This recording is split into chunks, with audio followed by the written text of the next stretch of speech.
Chapter 5 The latch moved slowly, and with its movements came a gentle tap on the panel. "Come in," he said. The next instant he was staring. The girl had entered and closed the door behind her. O'Connor's picture stood in flesh and blood before him. The girl's eyes met his own. They were like glorious violets, as O'Connor had said, but they were not the eyes he had expected to see. They were the wide-open, curious eyes of a child. He had visualized them as pools of slumbering flame, the idea O'Connor had given him, and they were the opposite of that. Their one emotion seemed to be the emotion roused by an overwhelming, questioning curiosity. They were apparently not regarding him as a dying human being, but as a creature immensely interesting to look upon. In place of the gratitude he had anticipated, they were filled with a great, wondering interrogation, and there was not the slightest hint of embarrassment in their gaze. For a space it seemed to Kent that he saw nothing but those wonderful, dispassionate eyes looking at him. Then he saw the rest of her, her amazing hair, her pale, exquisite face, the slimness and beauty of her as she stood with her back to the door, one hand still resting on the latch. He had never seen anything quite like her. He might have guessed that she was 18, or 20, or 22. Her hair, wreathed in shimmering, velvety coils from the back to the crown of her head, struck him as it had struck O'Connor as unbelievable. The glory of it gave to her an appearance of height which she did not possess, for she was not tall, and her slimness added to the illusion. And then, greatly to his embarrassment in the next instant, his eyes went to her feet. Again O'Connor was right. Tiny feet, high-heeled pumps, ravishingly turned ankles showing under a skirt of some fluffy brown stuff or other.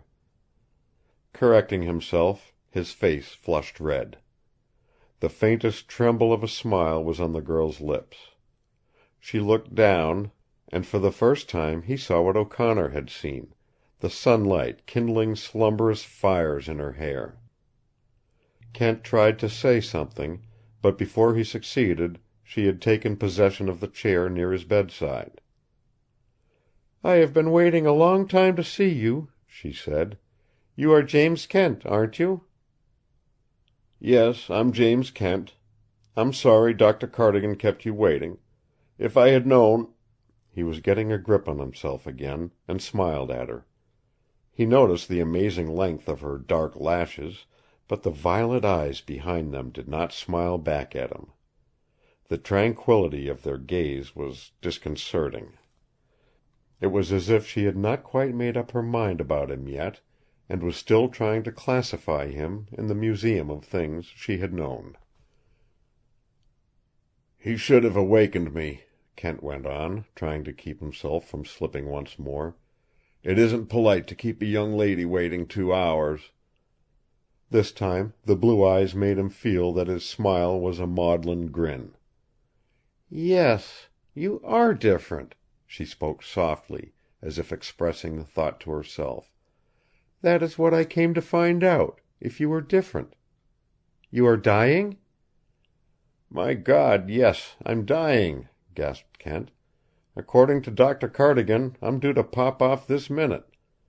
Aren't you a little nervous, sitting so near to a man who's ready to explode while you're looking at him?" For the first time the eyes changed. She was not facing the window, yet a glow like the glow of sunlight flashed into them, soft, luminous, almost laughing. "No, it doesn't frighten me," she assured him. "I have always thought I should like to see a man die, not quickly, like drowning or being shot, but slowly, an inch at a time. But I shouldn't like to see you die." "I'm glad," breathed Kent. "It's a great satisfaction to me."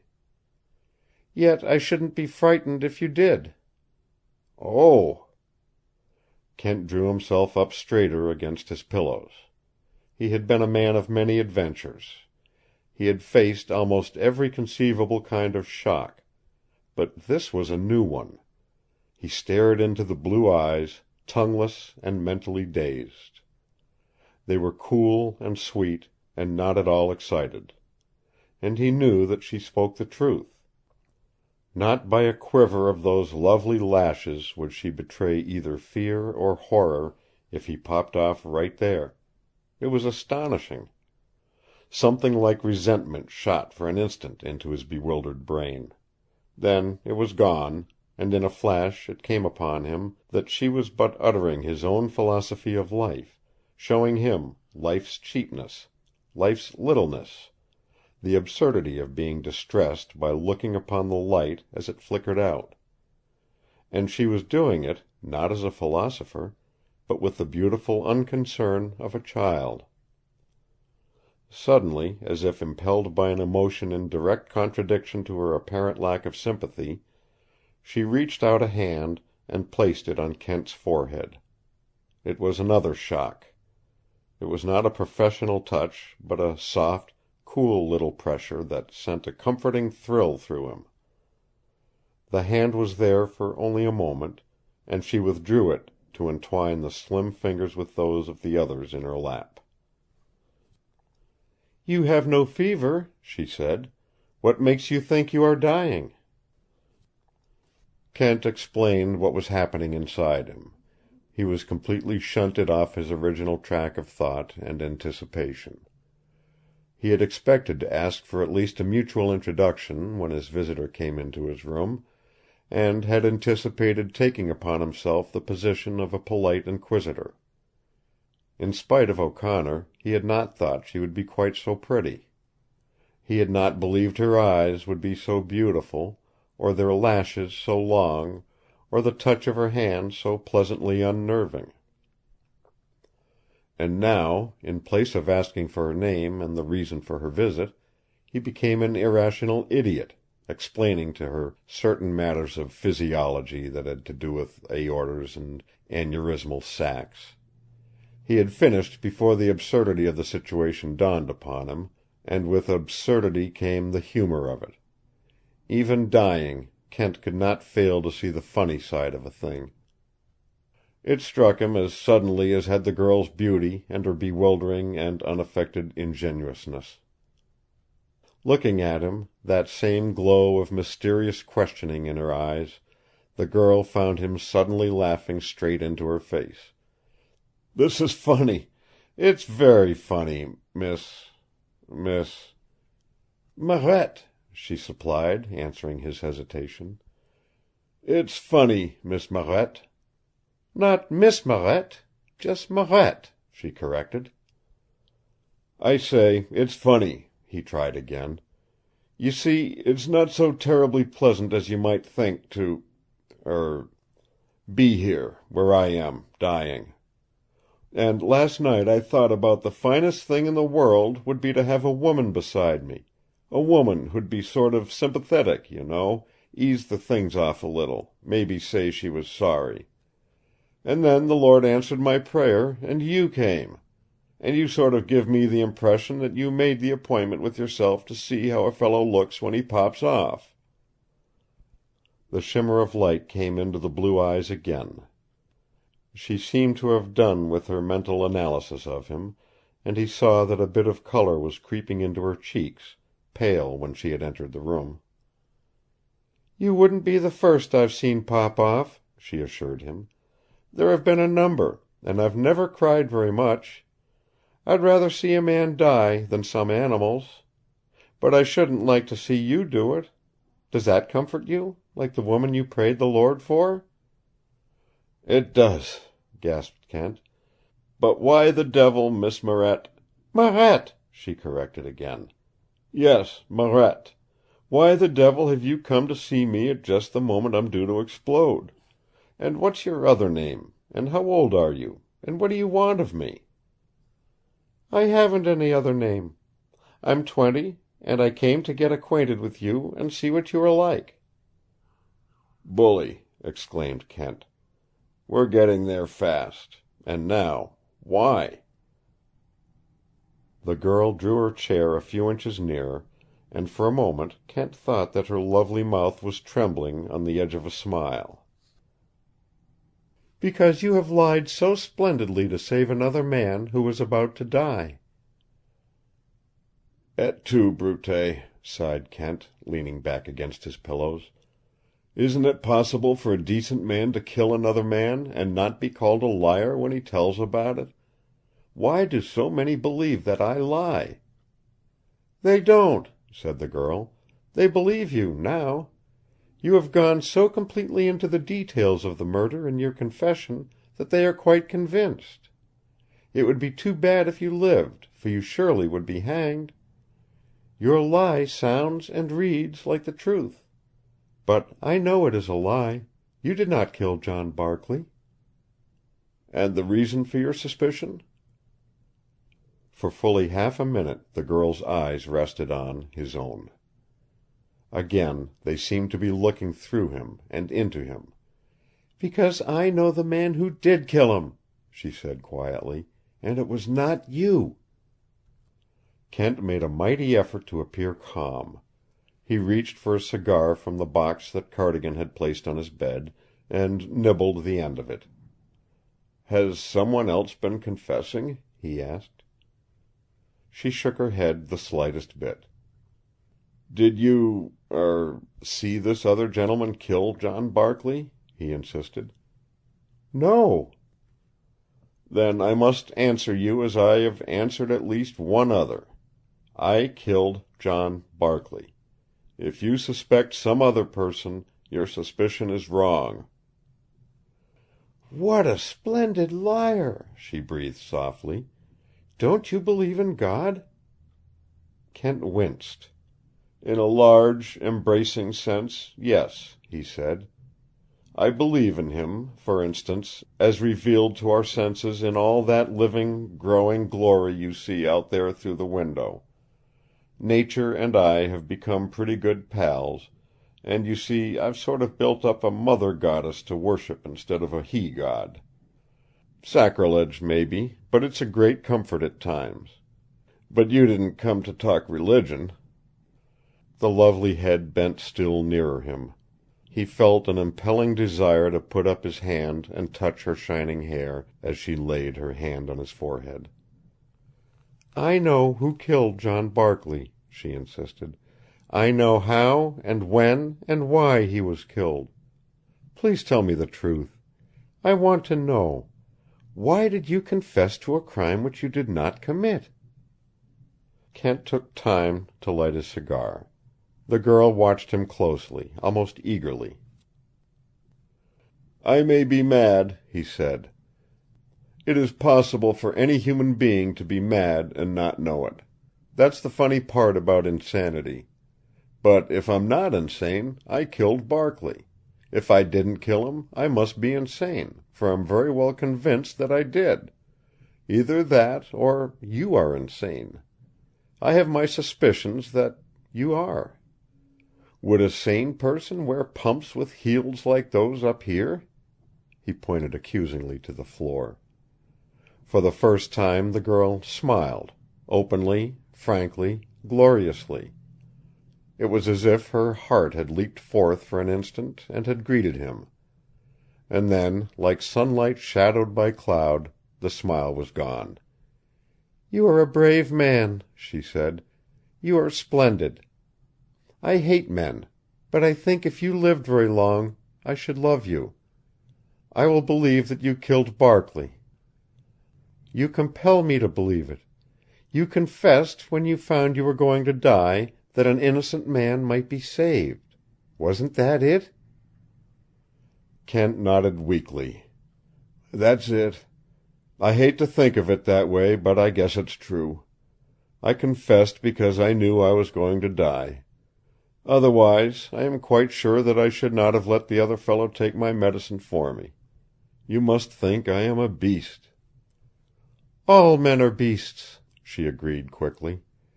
"But you are a different kind of beast. I like you. If there were a chance, I might fight for you. I can fight." She held up her two small hands, half smiling at him again. "But not with those," he exclaimed. "I think you would fight with your eyes. O'Connor told me they half killed Kedsty when you met them in the poplar grove yesterday." He had expected that the mention of Inspector Kedsty's name would disturb her. It had no effect that he could perceive. "O'Connor was the big, red-faced man with Mr. Kedsty?" "Yes, my trail partner. He came to me yesterday and raved about your eyes. They are beautiful. I've never seen eyes half so lovely. But that wasn't what struck Bucky so hard. It was the effect they had on Kedsty. He said they shattered every nerve in Kedsty's body, and Kedsty isn't the sort to get easily frightened. And the queer part of it was that the instant you had gone, he gave O'Connor an order to free McTrigger, and then turned and followed you. All the rest of that day O'Connor tried to discover something about you at the landing. He couldn't find hide nor hair. I beg pardon. I mean, he couldn't find out anything about you at all. We made up our minds that for some reason or other you were hiding up at Kedsty's bungalow. You don't mind a fellow saying all this, when he is going to pop off soon, do you?" He was half frightened at the directness with which he had expressed the thing. He would gladly have buried his own curiosity and all of O'Connor's suspicions for another moment of her hand on his forehead. But it was out, and he waited. She was looking down, her fingers twisting some sort of tasseled dress ornament in her lap, and Kent mentally measured the length of her lashes with a foot rule in his mind. They were superb, and in the thrill of his admiration he would have sworn they were an inch long. She looked up suddenly and caught the glow in his eyes and the flush that lay under the tan of his cheeks. Her own color had deepened a little. "What if you shouldn't die?" she asked him bluntly, as if she had not heard a word of all he had said about Kedsty. "What would you do?" "I'm going to." "But if you shouldn't?" Kent shrugged his shoulders. "I suppose I'd have to take my medicine. You're not going?" She had straightened up and was sitting on the edge of her chair. "Yes, I'm going. I'm afraid of my eyes. I may look at you as I looked at Mr. Kedsty, and then pop you'd go, quick. And I don't want to be here when you die." He heard a soft little note of laughter in her throat. It sent a chill through him. What an adorable, bloodthirsty little wretch she was. He stared at her bent head, at the shining coils of her wonderful hair. Undone, he could see it completely hiding her. And it was so soft and warm that again he was tempted to reach out and touch it. She was wonderful, and yet it was not possible that she had a heart. Her apparent disregard of the fact that he was a dying man was almost diabolic. There was no sympathy in the expression of her violet eyes as she looked at him. She was even making fun of the fact that he was about to die. She stood up, surveying for the first time the room in which she had been sitting.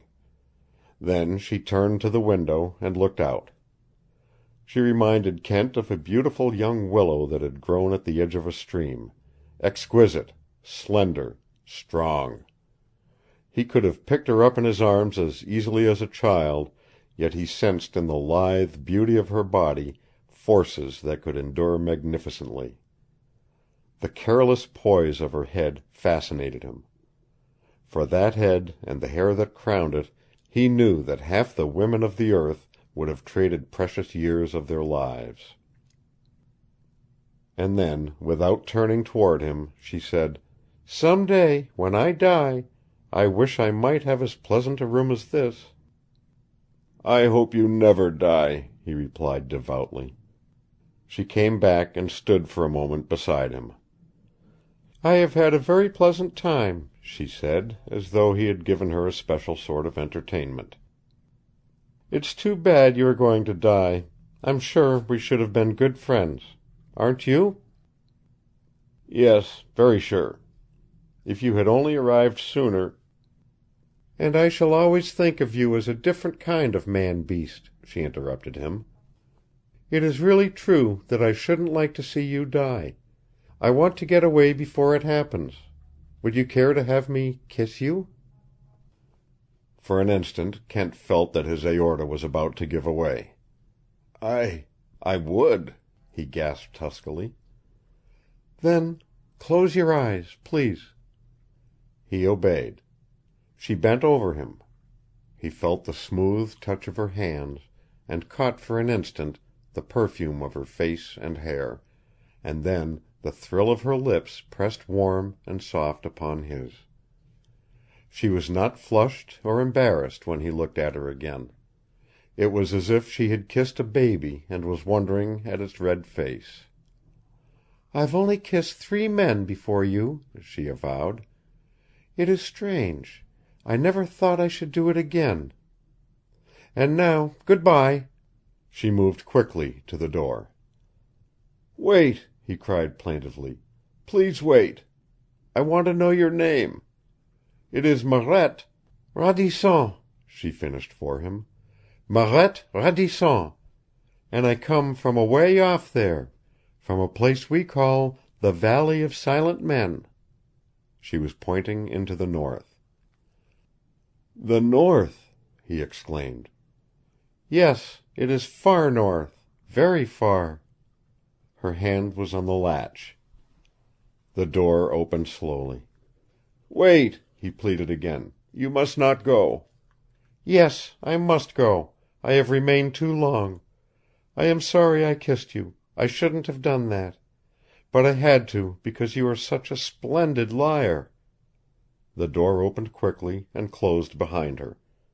He heard her steps almost running down the hall, where not long ago he had listened to the last of O'Connor's. And then there was silence, and in that silence he heard her words again, drumming like little hammers in his head. "Because you are such a splendid liar." End of chapter 5. Recording by Roger Moline.